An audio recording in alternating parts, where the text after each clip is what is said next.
Super GMs like Anish Giri, Garry Kasparov, Wesley So know how to play the easiest and strongest opening for white. The Italian opening. I will tech you this opening, and also at the end of the tutorial, I will show you guys an example game. It all starts with pawn to e4 and then black responds with e5. Then pony to f3. And they respond with their queenside horse to c3. Then by playing bishop to c4, we start the Italian. This opening gives the white squared bishop a lot of space, and we also have our pony dominating the center. Now, if black decides to play knight f6, then we can go for the fried liver attack, which is knight to g5. It attacks the weakling f7 in two ways. Pawn d5, and now we take it back. Knight takes d5 and we take f7. Forking the queen and rook. King has to take, and then we take out the queen to f3 and giving a check.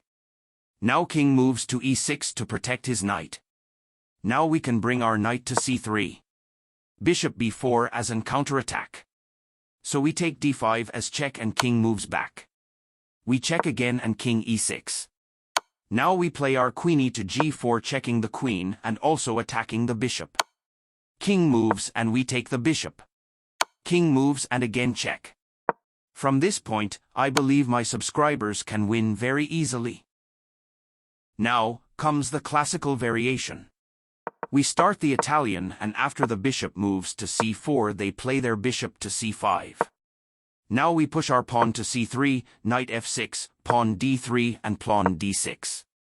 Now we castle and black does the same. Now we can bring our bishop to g5 attacking the pony.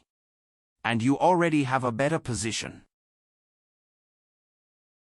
This variation is very famous. Here, after sorting the Italian, black again goes for the bishop to c5, and now we can go for the Evans Gambit.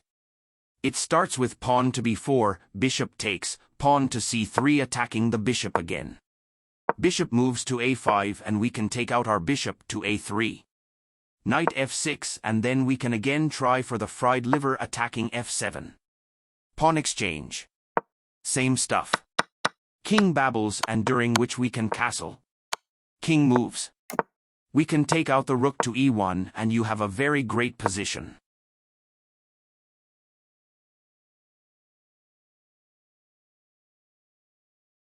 This variation starts after bishop c4. Black plays bishop e7, which gives them a good advantage plus 45% win rate. We castle. Knight f6, we play pawn to d3. Black castles. Knight c3, pawn d6, bishop to e3. We have two developed bishops and knights and we can win. Black too is decent, and as you can see, those are their advantages. Both black and white almost have an equal position. Please subscribe. Same stuff. But now after we try fried liver, they play pawn to d3, which is dumb. Now we can take on f7 with our knight, forking the rook and the beauty. Now queen e7 and we take on the rook. You win. Now comes the example game.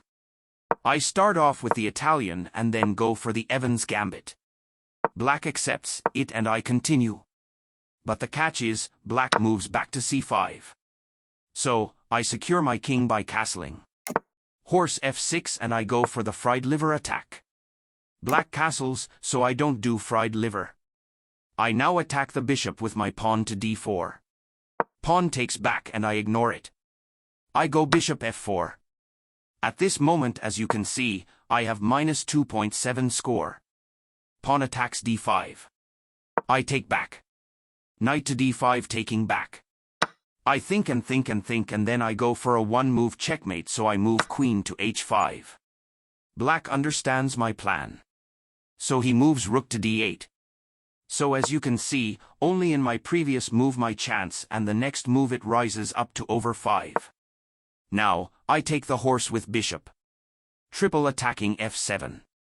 Queen takes bishop. Queen takes h7, king moves back. I give queen h1 check. King moves to d8 and I gave the black a checkmate in one move. Queen to d8. Boom, let me replay the checkmate scene. He ha ha ha ha ha ha ha. You win. Subscribe. Ha ha ha ha ha ha ha ha ha ha ha ha ha. Subscribe.